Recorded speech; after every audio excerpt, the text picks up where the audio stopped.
तो शर्मा जी, ये mister pascal, लंबे बालों वाले साइंटिस्ट। तो देखिए, the pressure exerted in any at any point in an enclosed liquid is transmitted equally in all directions, है ना। एक बात समझिए कि लिक्विड जो है, देखिए, मैं आपको यहाँ फोटो से समझाता हूँ तो आपको जल्दी समझ आएगा। तो लिक्विड का जो स्ट्रक्चर है वो है ये लिक्विड का स्ट्रक्चर। ये लिक्विड का स्ट्रक्चर, इसको कंपेयर कीजिए गैस से और इसको कीजिए सॉलिड से। अब एक इंटरेस्टिंग चीज आपको नजर आएगी। देखिए, गैस को तो कंप्रेस कर लीजिए, उसको फर्क ही नहीं पड़ता। जैसे आप सिरिंज आपने देखा होगा, तो सिरिंज है, उसको आप प्रेस कर लीजिए तो वो एक सर्टन लिमिट तक प्रेस हो जाता है, कोई परेशानी नहीं है। नहीं समझ में आया? तो गैस को आप कंप्रेस कर सकते हैं, सॉलिड तो बिल्कुल हिलता ही नहीं है। ये वुडन डेस्क है, इसको जितना मर्जी कंप्रेस करने की कोशिश कीजिए, वो तो खड़ा है, ऐसे ही टूट जाएगा वो। बट यहाँ पर लिक्विड का जो है बड़ा इंटरेस्टिंग केस है। कैसे इंटरेस्टिंग और ज़्यादा हो जाता है, तो अगर आप इसको देखेंगे, मिस्टर पास्कल जो कह रहे हैं, अगर उसको देखेंगे, स्टडी करेंगे, the pressure exerted at any point in an enclosed liquid. Liquid को लीजिए, इंक्लोज कर दीजिए, इंक्लोज मतलब बंद कर दीजिए। Is transmitted equally in all directions. वो जो प्रेशर आप डालेंगे, वो इन ऑल डायरेक्शंस जो है वो इक्वली चला जाएगा। थोड़ा समझने की कोशिश करते हैं। जैसे लेट अस अज्यूम मेरे पास कुछ ऐसी एक फिगर है। लेट अस अज्यूम मैंने कुछ ऐसा एक स्फीयर बना लिया। एज्यूम कर लीजिए, एक पिस्टन यहाँ पर लगा है, एक पिस्टन यहाँ पर लगा है, एक पिस्टन यहाँ पर लगा है। मैं रफ आइडिया आपको दे रहा हूँ। अब अगर यहाँ पर मैं एक सर्टन प्रेशर लगा, और ये इसके अंदर लिक्विड भरा हुआ है, वाटर भरा हुआ है। यहाँ पर अगर मैं प्रेशर लगाता हूँ P, ये जो प्रेशर है ये इस साइड और इस साइड ऑटोमेटिकली, अगर ये मैंने इस साइड अंदर की तरफ प्रेशर लगाया, तो ये जो प्रेशर है ये इक्वली यहाँ पर और यहाँ पर इक्वली ट्रांसमिट हो जाएगा। नहीं समझ में आ रहा? फिर से समझने की कोशिश कीजिए,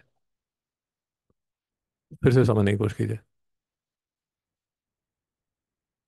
मैंने एक ऐसा स्फेरिकल कंटेनर बना लिया मैंने लेबोरेटरी में बना लिया, कैसे भी बनाया होगा।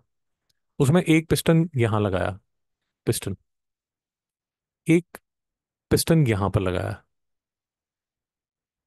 भाई पिस्टन क्या होता है ये तो समझ से है ना। एक पिस्टन मैंने यहाँ लगा दिया, यहाँ तक मेरे साथ है। अब मैं प्रेशर यहाँ पर लगा रहा हूँ इनसाइड, यहाँ पर और यहाँ पर आउटसाइड प्रेशर जो है वो इक्वली ट्रांसमिट हो जाएगा।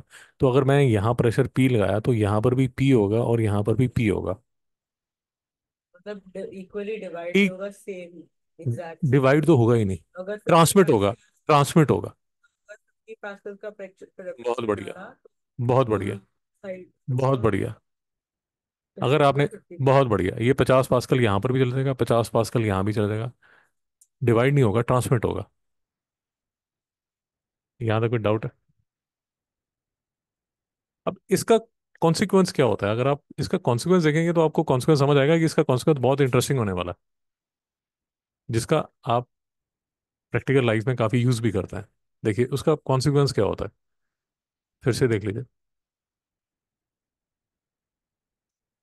ये मेरा एक पिस्टन, ये मेरा दूसरा पिस्टन,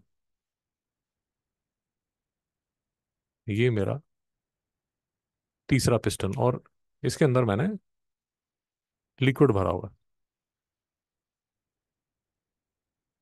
तो मैं यहाँ पे अगर 50 पास्कल लगा रहा हूँ इनसाइड, तो यहाँ 50 पास्कल आउटसाइड ट्रांसमिट हो जाएगा और यहाँ 50 पास्कल आउटसाइड ट्रांसमिट हो जाएगा। यहाँ तक बात समझ आई? इसका कॉन्सिक्वेंस देखिए, कॉन्सिक्वेंस कितना इंटरेस्टिंग होगा।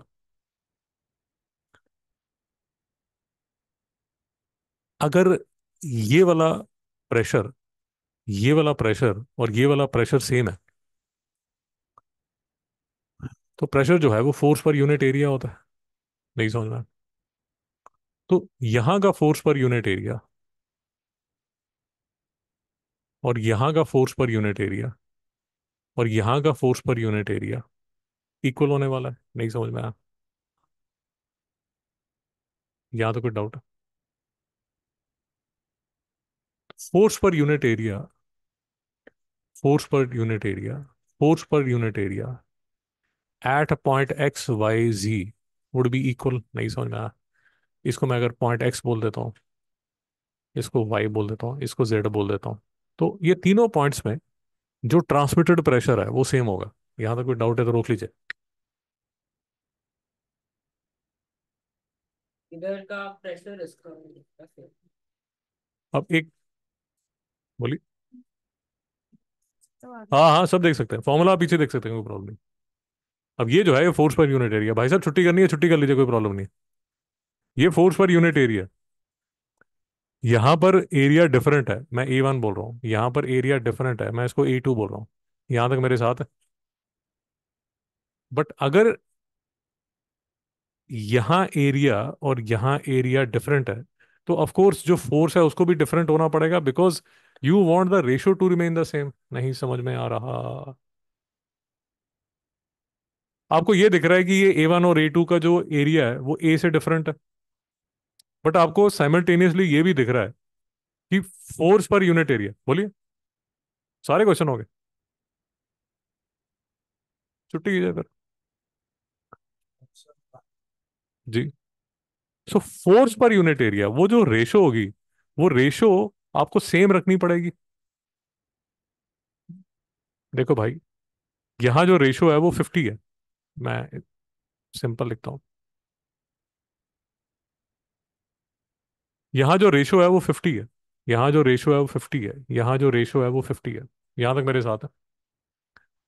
लेट अस अज्यूम, मैं आपको एक अजम्पशन कह रहा हूँ कि यहाँ लेट अस अज्यूम ये 5 मीटर स्क्वायर है, और यहाँ ये जो एरिया है वो let us assume 50 metre square है, और यहाँ जो एरिया है let us assume 10 metre square है। यहाँ तक मेरे साथ है?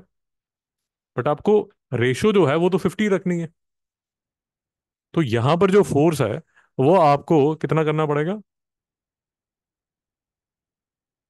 नहीं,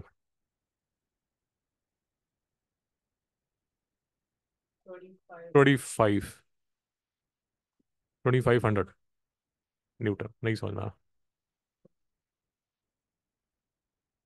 यहाँ पर भी आपको जो फोर्स है वो डिफरेंट रखनी पड़ेगी, कितना करना पड़ेगा? 50 रखना चाहते हैं तो 500 न्यूटन। नहीं समझना? अब इसका, जी, अब इसका एक बहुत इंटरेस्टिंग कॉन्सिक्वेंस होने वाला है, आप देखिए।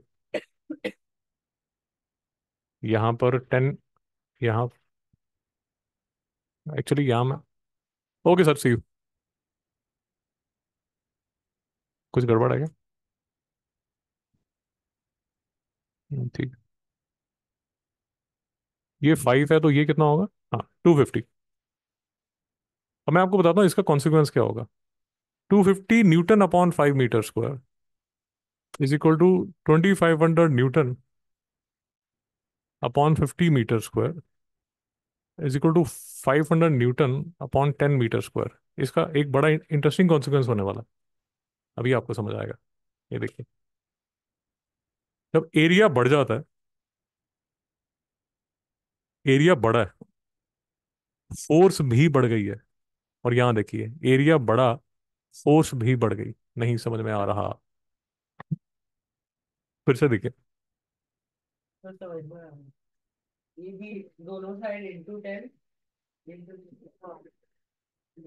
अब इसका जो प्रैक्टिकल कॉन्सिक्वेंस है, ये तो मैथमेटिकली आपको समझ आ गया कि यार ये तो ठीक है, बढ़िया हो गया, अच्छा हो गया। बट इसका जो मैथमेटिकल, इसका जो प्रैक्टिकल एप्लीकेशन है वो और भी ज़्यादा इंटरेस्टिंग हो जाता है। इसका प्रैक्टिकल एप्लीकेशन ये है कि आप जो यहाँ पर ये पॉइंट पे, ये पॉइंट पे, ये पॉइंट पे और ये पॉइंट पे जो प्रेशर ट्रांसमिट होने वाला है वो सेम होने वाला है। भाई नहीं समझ में आया? प्रेशर तो वो लिक्विड है तो वो सेम ही प्रेशर होने वाला है।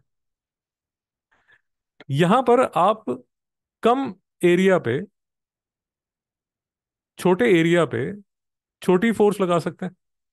बट इसकी जो रेशो है वो आप जब बड़े एरिया पे ट्रांसमिट करेंगे तो जो फोर्स है वो ऑटोमेटिकली बड़ी हो जाएगी। नहीं समझ में आया? understood. Because it's more area. जो Area. प्रेशर है वो फोर्स पर यूनिट एरिया। आपने लेफ्ट साइड पे एक फोर्स और एरिया की रेशो बना ली, क्योंकि एरिया कम है तो आपने प्रेशर भी कम, आपने फोर्स भी कम लगाई, उसकी एक रेशो फिक्स होगी। बट अब राइट साइड पे सेम रेशो ट्रांसमिट होगी, बट यहां पर स्मार्टली, वहां राइट साइड पे स्मार्टली आपने एरिया बहुत इंक्रीज कर दिया। जब आपने, तो बिकॉज उस रेशो को मेंटेन, लिक्विड को उस रेशो को मेंटेन करना है, तो उसने जो फोर्स है वो भी इंक्रीज कर दी। एंड फोर्स जो हम बार बार कर रहे हैं, फोर्स जो है वो वेट के इक्वल है। इसलिए अब वो जो फोर्स है उससे आप एक बड़ी कार उठा सकते हैं। नहीं समझ में आया? तो अगर मैंने फॉर एग्जाम्पल अपना हाथ उस पे रखा। आप ऐसे ले लीजिए, आप फिर से मैथमेटिकली ले लीजिए। ये 5 न्यूटन बाय 5 मीटर स्क्वायर कर लीजिए। ये रेशो होगी, 1 की रेशो होगी। अब 1 की रेशो यहाँ भी ट्रांसमिट होगी, बट यहाँ वेरी स्मार्टली आपने क्या किया, इसको आपने 1000 मीटर स्क्वायर कर दिया। तो फोर्स को भी 1000 ही न्यूटन करेंगे, क्योंकि रेशो 1 रखनी रखनी पड़ेगी। नहीं समझ आ रहा क्या? देखिए फिर से देख लीजिए, हाँ हाँ। फिर से समझ देख लीजिए। यहाँ पर आपने 1 न्यूटन बाय 1 मीटर स्क्वायर की एक छोटे एरिया पे आपने एक छोटी फोर्स लगाई, ठीक है। बट यहाँ वेरी स्मार्टली आपने जो एरिया है उसको इंक्रीज कर दिया 1000 मीटर स्क्वायर। अब वो रेशो जो है वो 1 पास्कल ही ट्रांसमिट करनी पड़ेगी। कॉन्सिक्वेंटली उसको जो अपनी फोर्स है वो बढ़ानी पड़ेगी लिक्विड को। वो 1000 न्यूटन वहां ट्रांसमिट करेगा, और 1000 न्यूटन लेके आप कार को ऊपर ड्राइव कर सकते हैं। नहीं समझना? तो अब इसको यार देखिए, 3 4 एंगल से मैंने आपको समझा दिया कि इसको आप कैसे देख सकते हैं। So this is a practical application of Pascal's law. अब इसके मैं आपको ये बता रहा था कि यही जो हमने अभी डिस्कस किया ना, यही ये जो हमने यहाँ डिस्कस किया, ये जो हमने यहाँ डिस्कस किया ना, कि F1/A1 = F2/A2,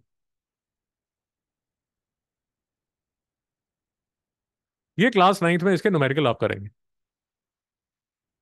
तो इसी लेक्चर को आप रेफर कर सकते हैं। ये पास्कल लॉ का एप्लीकेशन है, और तभी मैं आपको बता रहा कि अभी इतनी डिटेल में आप करते नहीं, आपको एक बेसिक वो चाहिए होती है, बट मैं आपको थोड़ा सा ज़्यादा बता दिया। बट ये जो यहाँ ये हाइड्रोलिक प्रेस और ये सब इसके जो न्यूमेरिकल है वो आप क्लास 9th में करता है। ये आपको ये यहाँ पर ये कहने की कोशिश कर रहा है। यहाँ तो कोई डाउट है? तो मेरा नाइस। एक बोलिए बोलिए बोलिए। मतलब पास्कल जो लिक्विड्स को अफेक्ट करता है, वो मतलब गैसेस को क्यों नहीं अफेक्ट? सर मैं तभी आपको बता रहा, हमने शुरू में जो बात की थी वो यही की थी कि आप अगर इस फिगर को दोबारा देखेंगे तो आपको इस फिगर, ये फिगर ही आंसर दे देगा। ये फिगर, यार आप प्रेशर डालने की कोशिश कर रहे हैं, मैं आपको एक एग्जांपल से समझाऊंगा तो आपको जल्दी समझ आ जाएगा। या मेरे पास दो स्टूडेंट है, एक स्टूडेंट एक्स है, एक स्टूडेंट वाई है। अब स्टूडेंट एक्स पे मैं प्रेशर डालता हूँ तो उसकी जो परफॉर्मेंस है वो इंक्रीज होती है। नहीं समझ में आया? वो बेचारा, उसकी फट जाती है, वो कुछ कर ही नहीं पाता। नहीं समझ में आया? एक स्टूडेंट है जिस पे अगर मैं प्रेशर इंक्रीज करूँ तो उसकी जो परफॉर्मेंस है वो इंक्रीज हो जाती है। दूसरे पे अगर मैं प्रेशर डालूँ, वो बेचारा कंप्रेस हो जाता है, उसकी जान ही निकल जाती है। नहीं समझना है? तो लिक्विड और गैस में ये फर्क है। आप गैस पे जब प्रेशर डालते हैं तो वो कंप्रेस हो जाती है, वो सेम प्रेशर दूसरी साइड पे ट्रांसमिट ही नहीं होता। बट जो लिक्विड है वो इनकम्प्रेसिबल है कंपेयर टू गैस। तो वो जो प्रेशर आप डालते हैं वो ट्रांसमिट करके बड़ा सरफेस एरिया उठा पाता है। मेरी बात समझ नहीं आ रही है आपको? यहां पर मैं आपको ये कह रहा हूँ कि यहां पर अगर आपने डाला होता, फ्लूइड डाला होता, सॉरी, गैस डाल दी होती, तो वो जो गैस है वो कंप्रेस कर जाती, वो पूरा प्रेशर यहाँ ट्रांसमिट आना करती, ट्रांसमिट करती ही नहीं। ये जो लिक्विड है वो इनकम्प्रेसिबल है। तो वो जितना आप यहाँ प्रेशर डाल रहे हैं, जैसे आपने यहाँ 1 पास्कल डाला था, वो 1 पास्कल यहाँ ट्रांसमिट कर रहा है। गैस में आप 1 पास्कल डाला तो यहाँ वो 0.1 पास्कल करेगा, वो ट्रांसमिट ही नहीं करेगा।